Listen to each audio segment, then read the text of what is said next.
Hi, my name is Kellie Greene, and I am running for the United States Congress in District 23 in Northern New York. I'm originally from Oswego, New York, and I'm currently living in beautiful Sackett's Harbor, New York.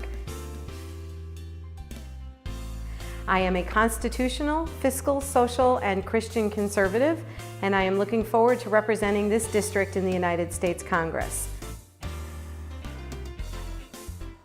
Point blank, I am a pro-life conservative. I staunchly believe in the right to life. I certainly believe, like all good fiscal conservatives, that we need to reduce and eliminate burdensome regulatory issues on our businesses and taxes on both individuals and corporations so that we can stimulate our economy. I also believe firmly in our need for looking at our trade policies and how we can better utilize those to draw companies back to the United States and assist those that are here with exports in a little bit more of an effective manner. I am not advocating protectionism, nor am I advocating anything other than free trade. However, free trade in its perfect sense works in my textbook, but not so in the real world. What we need are fair trade policies with countries that are not playing very fair with us. That will absolutely bring companies back to our economy. We also need a sound energy policy and sound infrastructure development policies. All of these things as a nation will help to bring businesses and jobs back to our economy. In our district, we have two port facilities, one in Oswego and one in Ogdensburg. Both that with a minor amount of infrastructure development and a little bit of money could bring many, many jobs back to our area, and it's something that I will be a staunch and fierce fighter for. In addition, our farmers in this district need assistance, and I would be a strong advocate for reducing regulatory burdens on them and their taxes so that they can afford to bring in the labor that they need with good, hardworking Americans and bring our unemployment rate down. We all know that we have a serious problem with our wasteful spending in Washington. But how do we bring that into line? And that is something that is on every American's mind. As a fiscal conservative, I support a balanced budget amendment and cleaning our fiscal house. But we have over 479 agencies that are growing every day, and with more being added every single day. There's far too many, and our government's size and scope is out of control, something that was never intended by our Constitution. It is time that we take a good hard look at what those agencies are and whether or not we should be in the business of them and whether or not they are efficient. There are far too many that are not operating efficiently. There are plans that have been put out by many people. You've probably heard of the Paul Ryan plan. You've probably even heard of the AARP plan. And of course, the Heritage Foundation has a plan. Those are just a few of some of the many plans that have been put out by good people and nonprofit organizations that do not have an agenda.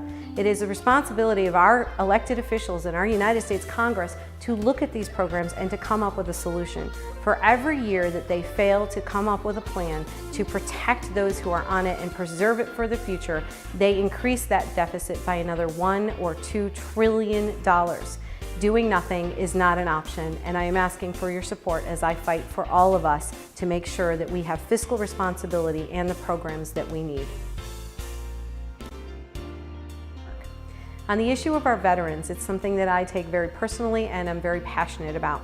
My father was an Air Force Cold War veteran serving in Shemya, Alaska, and prior to his death, he was the commander of the American Legion Post in Pensacola Beach, Florida.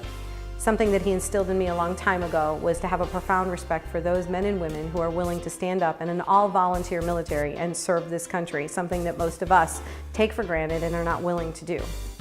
I'm very passionate about the need for supporting our veterans with comprehensive programs and not giving them the least of care, but instead giving them the best of care. The Veterans Administration, for all of their good efforts, needs overhaul and refining. Many of our VA clinics are woefully lax. My father went through cancer and unfortunately had to wait weeks oftentimes for an appointment, and I know that many of our veterans go through the same situation.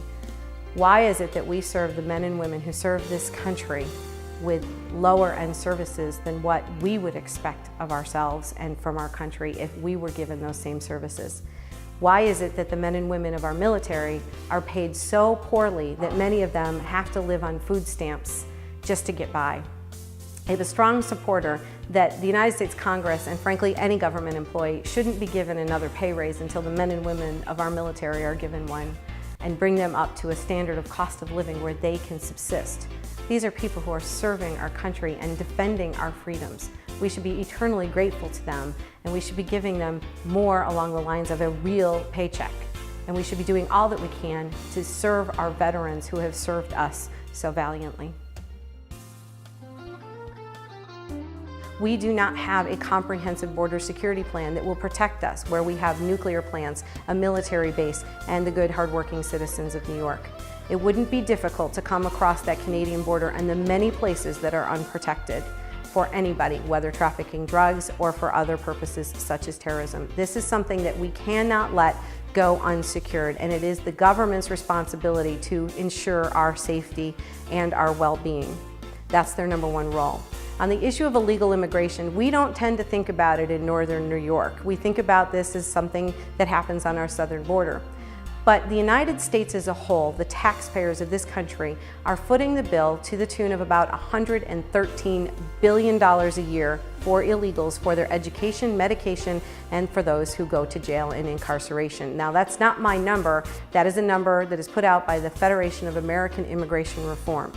The taxpayers in New York State are footing the bill for $9 billion a year for illegals. That is actually higher than the state of Arizona, which you would think would have a bigger problem than we do.